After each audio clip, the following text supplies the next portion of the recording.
أتأمرون الناس بالبر وتنسون أنفسكم، کیا تم لوگوں کو تو نیکی کا حکم دیتے ہو اور خود اپنے نفسوں کو بھول جاتے ہو؟ وَأَنْتُمْ تَتْلُونَ الْكِتَابَ، حالانکہ تم کتاب کی تلاوت کرتے ہو۔ أَفَلَا تَعْقِلُونَ، کیا بھلا تم عقل نہیں رکھتے؟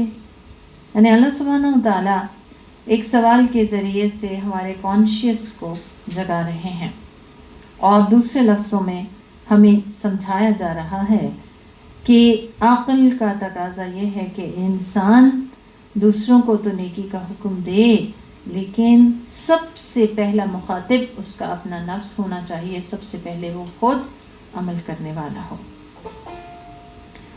تو جس شخص کو امید ہوتی ہے اس بات کی کہ جب میں نیکی کروں گی یا کروں گا اور اچھائی کروں گا تو یقیناً مجھے اس کا فائدہ مل کر رہے گا، تو وہ سب سے پہلے وہ فائدہ خود حاصل کرنے کی کوشش کرتا ہے، کیونکہ انسان بیسیکلی خود غرض واقع ہوا ہے اور وہ سب سے پہلے فائدہ خود لینا چاہتا ہے۔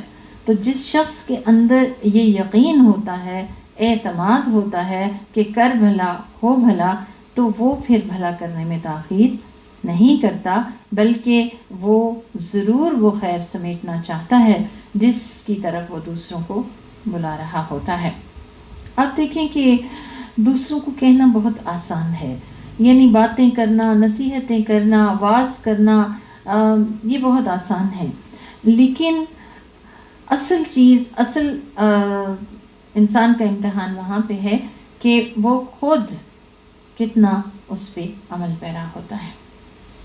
اب یہ بات صرف علماء کے لیے نہیں ہے، یہ سب کے لیے ہے کہ اگر آپ نصیحت کرتے ہیں اپنے بچے کو سچ بولنے کی اور خود اس پہ عمل پیرا نہیں ہوتے، خود آپ سچ نہیں بولتے، تو یاد رکھیں کہ بچہ جو ہے وہ دیکھ رہا ہوتا ہے کہ آپ کا ایکچوئل عمل وہ کیا ہے۔ اتنا بچہ نہیں سیکھتا واعظ سے جتنا کہ وہ جو دیکھتا ہے اس سے سیکھتا ہے، کیونکہ بچے بہت کین آبزرورز ہوتے ہیں۔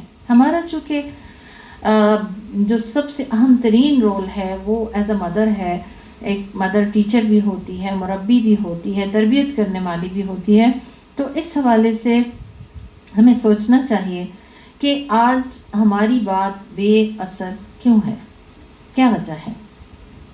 اگر ہم تھوڑا سا اپنے بچپن کی طرف جائیں، جو لوگ تھوڑا درمیانی عمر کے ہیں تو وہ اس چیز کو فیل کریں گے کہ ہم میں سے اکثر لوگ یہ بات کہیں گے کہ ہمیں ہماری والدہ کہتی تھی تو ہم اسے سمجھ جاتے تھے، اسے مان جاتے تھے، آج کے بچے مانتے نہیں، اور یہ سارا فالٹ ہم بچوں میں دیکھتے ہیں اور انہی کے اندر نکالنے کی کوشش کرتے ہیں۔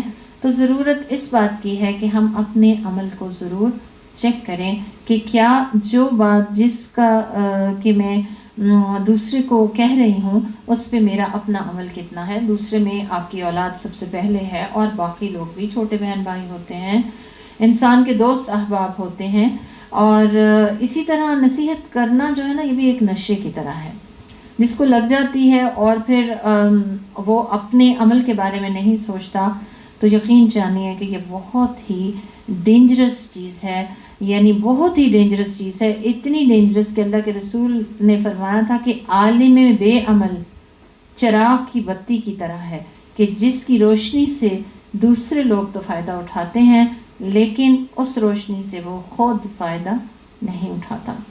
تو کتنے افسوس کی بات ہے کہ ہم دوسروں کو نصیحت کریں، دوسروں میں کوئی بھی ہو، چاہے اولاد ہی کیوں نہ ہو یا کوئی بھی اور ہو، تو وہ تو نصیحت سن کے عمل کر کے جنت میں چلا جائے، اور خدا نخواستہ ہم خود بے عملی کا شکار ہو کر خدا نخواستہ کسی برے ٹھکانے کی طرف نہ چلے جائیں۔ اللہ کے رسول صلی اللہ علیہ وآلہ وسلم نے جب آپ کو معراج کرائی گئی تو آپ کو بہت سے لوگوں کو دکھایا گیا جن کو کہ سزائیں دی جا رہی تھیں، تو وہاں پہ آپ صلی اللہ علیہ وآلہ وسلم نے ایک جماعت کو دیکھا کہ جن کے ہونٹ اور ان کی زبانیں آگ کی قینچیوں سے کاٹی جا رہی تھیں، قینچیوں سے کاٹی جا رہی تھی، اور قینچیاں بھی کون سی تھی؟ آگ کی۔ تو آپ صلی اللہ علیہ وسلم کے ساتھ جبرائیل امین تھے، آپ نے ان سے پوچھا کہ یہ کون لوگ ہیں؟ تو جبرائیل علیہ السلام نے فرمایا کہ یہ آپ کی امت کے واعظ ہیں، واعظ کرنے والے، لوگوں کو نصیحت کرنے والے، لوگوں کو نیکی کی بات بتانے والے۔ یہ وہ لوگ ہیں کہ جو دوسروں کو تو نیکی کا حکم دیتے تھے لیکن خود وہ اس پہ عمل پیرا نہیں ہوتے تھے۔ تو دنیا میں بھی ہم اس کے بیڈ ایفیکٹس دیکھتے ہیں کہ انسان کے کیریکٹر کا پتہ یہاں سے چلتا ہے کہ کیا وہ مین آف ورڈز ہے یا مین آف پرنسپلز ہے۔ جو مین آف پرنسپلز ہوتا ہے وہ سب سے پہلے پرنسپل کو اپنے اوپر اپلائی کرتا ہے، اور پھر ظاہر ہے کہ ہم چونکہ امت وسط ہیں تو ہماری ذمہ داری مزید اور بھی ہے۔ آج آپ دیکھیں جو باپ خود سگریٹ پیتا ہے وہ کل اپنے بیٹے کو منع بھی کرے سگریٹ پینے سے تو کیا وہ باز آئے گا؟ نہیں۔ کیوں؟ کیونکہ اس نے والد کو ایسا کرتے دیکھا۔ آج ہم اپنے والدین کی خدمت نہ کریں، ان کے ساتھ مہربانی نہ کریں، ان کے ساتھ احسان نہ کریں، ان کے ساتھ اچھا سلوک نہ کریں، اپنی ساس کی خدمت نہ کریں، ان کے ساتھ اچھا سلوک نہ کریں، اور کل یہ چاہیں کہ ہمارا بچہ ہمارا بڑا خدمت گزار ہو، تو پھر یہ مشکل ہے۔ یعنی دنیاوی اعتبار سے بھی جب ہم اس چیز کا آغاز کرتے ہیں جس پہ ہم خود عمل نہیں کرتے تو اس کے پازیٹیو ایفیکٹس نہیں آتے جیسے آنے چاہیے، اور آخرت کے حوالے سے تو یہ کام بہت ہی خطرناک ہے۔ آپ صلی اللہ علیہ وسلم نے فرمایا کہ قیامت کے دن ایک شخص کو دوزخ میں ڈالا جائے گا اور اس کی ساری انتڑیاں باہر نکلی ہوئی ہوں گی، جس سے کھینچتا ہوا وہ اس کے گرد چکر لگا رہا ہوگا۔ اس طرح چکر لگائے گا جس طرح گدھا چکی کے گرد چکر لگاتا ہے۔ تو دوسرے جو دوزخی ہوں گے وہ اس سے پوچھیں گے کہ تم تو دوسروں کو اچھی باتیں بتاتے تھے، پھر تمہارا یہ حال کیوں ہوا؟ تمہارے ساتھ ایسا کیوں ہوا؟ تم تو لوگوں کو واعظ کرنے والے تھے، نصیحت کرنے والے تھے۔ تو وہ اس وقت ایکسیپٹ کرے گا اور پھر بتائے گا کہ دراصل میں دوسروں کو واعظ تو کرتا تھا لیکن خود میں عمل اس پہ نہیں کرتا تھا۔ تو یہ آیت ہمیں گائیڈ کر رہی ہے اس حوالے سے کہ ہمیں فیئر ڈیلنگ کرنی چاہیے۔ اور فیئر ڈیلنگ کیا ہے؟ کہ ہم جس بات پہ یقین رکھتے ہوں اس پہ سب سے پہلے خود عمل کرنے والے ہوں۔ دوسروں کو نصیحت ضرور کریں لیکن سب سے پہلے مخاطب ہم خود ہوں۔ تو آج ہمیں خود سے سوال کرنا چاہیے، کیا وہ باتیں جن کو ہم دوسروں کے لیے اپروو کرتے ہیں کیا ان پہ ہمارا اپنا عمل ہے؟ مثلا کسی کی بچی یا بچے کی جب شادی ہوتی ہے تو ہم ان کو کہہ رہے ہوتے ہیں کہ تمہیں اپنا حساب کتاب دیکھ کے خرچ کرنا چاہیے، لیکن جب ہم خود شادی کر رہے ہوتے ہیں تو ہم کہتے ہیں شادی تو ہیکا واری ہونی ہے نا، ایک ہی دفعہ تو شادی ہوتی ہے، یہی تو خوشی کا موقع ہے، ساری زندگی بندہ کماتا کس لیے؟ پھر اسی طرح آپ دیکھیں گے کہ ہم دوہرے معیار کا شکار ہیں۔ ہمیں خود سے پوچھنا چاہیے کہ میں خود تو یہ چاہتی ہوں کہ میری بیٹی کو بہت اچھا حق مہر ملے اور فوراً خوشی خوشی ادا کر دیا جائے، لیکن کیا میں اپنی بہو کو بھی خوشی خوشی حق مہر دلوانا چاہتی ہوں؟ اپنے بیٹے سے چاہتی ہوں اس کو بھی ایسے ہی دیا جائے؟ پھر میں یہ چاہتی ہوں کہ میری بہو کو وراثت میں پورا پورا حصہ ملے، وہ اس سے محروم نہ ہو، تو کیا میں اپنی بیٹی کو وراثت میں پورا پورا حصہ دے رہی ہوں، دینا چاہتی ہوں جو شریعت نے مقرر کیا ہے؟ تو ایک طرح سے ڈبل سٹینڈرڈ سے ہمیں فیئر ڈیلنگ اور جسٹس کی طرف لایا جا رہا ہے، اور یہ جسٹس کیسی جسٹس ہے؟ جو ود ان آر سیلوز ہے۔ اس کے لیے ہم نے کسی عدالت میں نہیں جانا، یہ وہ عدالت ہے جو ہمارے دل میں لگے گی، اور اس کے قاضی بھی ہم خود ہی ہیں۔ لیکن اگر ہم سچے قاضی ہوئے، اچھے قاضی ہوئے، جسٹس کرنے والے ہوئے تو انشاءاللہ تعالی آخرت اور ہمیشہ کی زندگی ہماری کامیاب ہوگی ہی، لیکن اس کے ساتھ ساتھ دنیا بھی ہماری قدر کرے گی۔ آپ دیکھیں نبی کریم صلی اللہ علیہ وسلم کی ذات کو، آپ نے جس چیز کی طرف بلایا وہ پہلے خود کر کے دکھائی۔ آپ نے سچ بولنے کا کہا تو آپ خود سچ سے بڑھ کے صدق تک آپ کا کیریکٹر ہمیں نظر آتا ہے کہ لوگ ایون دشمن بھی آپ کو صادق کہتے ہیں. آپ نے امانت کی پاسداری کا بتایا تو آپ نے سب سے پہلے خود امانت کی پاسداری کر کے دکھائی. ایون آپ کا بڑا زبردست واقعہ کہ ایک قافلہ تھا تو وہ آ کے ٹھہرا، ان کے پاس ایک اونٹ تھا، وہ بیچنا چاہ رہے تھے. تو نبی صلی اللہ علیہ وسلم کو انہوں نے کچھ کھجوروں کی ایک تعداد بتائی اور وہ بیچ دیا. آپ صلی اللہ علیہ وسلم نے اونٹ کی مہار پکڑی اور آپ نے کہا میں کل تمہیں پیمنٹ کر دوں گا، اور آپ لے کے وہ چلے گئے. اتنی دیر میں انہیں پریشانی ہوئی کہ یہ ہم نے کیا کیا کہ ہم تو اس بندے کو جانتے ہی نہیں تھے اور ہم نے اس پہ اتنا اعتبار کر دیا اور یہ چلا گیا. اور پھر اس کے بعد ایک عورت جو وہاں پہ دیکھ رہی تھی اندر پردے سے، اس نے کہا کہ نہیں، جو بندہ لے کر گیا ہے وہ بندہ، اس کی آنکھوں میں، اس کے جیسچر میں سچائی نظر آتی ہے. یعنی اتنی سچائی انسان کے اندر ہو کہ وہ اس کی لکس سے مترشح ہو جائے کہ ایک دفعہ دیکھنے والا بھی اسے دیکھ کے فیل کرے کہ واقعی یہ سچا انسان ہے. آپ کی شخصیت ایسی، جب آپ نے سود کا منع کیا تو سب سے پہلے اپنی فیملی کا جو سود تھا آپ نے وہ معاف کیا.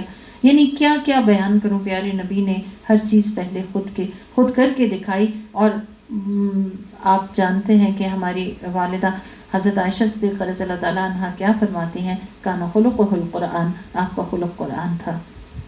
تو ہمیں بھی آپ صلی اللہ علیہ وسلم کی اس نور مجسم سے روشنی حاصل کرنی چاہیے اور اس کے لیے پوری کوشش کرنی چاہیے. اور اس کے لیے ہمیں بہت کانشیس ہونے کی ضرورت ہے، اور ود ان آر سیلز ایک جسٹس جو کہ ضمیر کی صورت اللہ سبحانہ تعالیٰ نے ایک ہمارے اندر ایک فٹ کی ہوئی ہے چیز، اس سے ہمیں فائدہ اٹھانے کی ضرورت ہے. آج ہم نے کیا کیا ہے، مذہب کو علیحدہ خانے میں رکھ لیا اور صرف ریچولز کو مذہب بنا دیا، کریکٹر کو علیحدہ کر لیا اور ایمان کو بالکل ہی سیپریٹ کر لیا. ایمان صرف لپ سروس بن گیا اور صرف زیادہ سے زیادہ اپیرنس ہو گئی. اب جیسے نقاب کر لیا تو نقاب اچھی بات ہے، پہچان ہے میری کیونکہ ایک مسلمان عورت ہوں، لیکن اگر وہ حیا جو میرے دل میں ہونی چاہیے اللہ کی ذات سے، بندوں سے، اگر وہ نہیں ہے تو پھر یہ نقاب بے معنی ہے. اور پھر اگلی چیز ہے کریکٹر. تو یہ تینوں چیزیں جب الائن ہوتی ہیں نا، ایمان، اپیرنس اینڈ کریکٹر، تب ایک مسلمان بنتا ہے. تب ایک مسلمان اس سانچے میں ڈھلتا ہے کہ جو واقعتاً دوسروں کو دین کی طرف بلانے کا باعث بن جاتا ہے. اور اس کی بہترین مثالیں ہمیں رسول اللہ صلی اللہ علیہ وسلم کے گھرانے سے ملتی ہیں، حضرت فاطمہ الزہرا سے ملتے ہیں. آپ اگر ان کی سیرت پڑھیں تو انہوں نے بڑے بڑے واز نہیں کیے، بٹ ان کا کیریکٹر ایسا تھا کہ لوگ دین کی طرف آ جاتے تھے. آج ہمارا حال یہ ہے کہ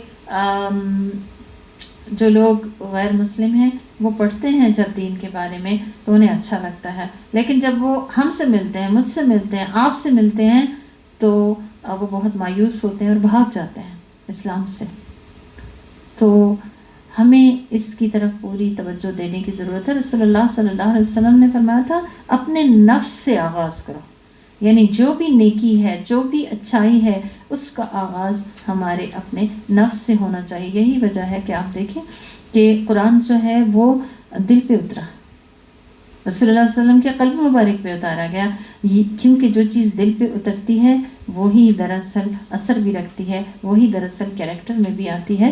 تو اگر ہم قرآن پاک تو پڑھ لیں اور اس کے بہت زیادہ تعداد میں جیسے ختم شریف کر لیں بہت سارے، اور اندر ہمارے کوئی عادت بھی نہ آئے تو یہ سراسر خسارے کا سودا ہوگا.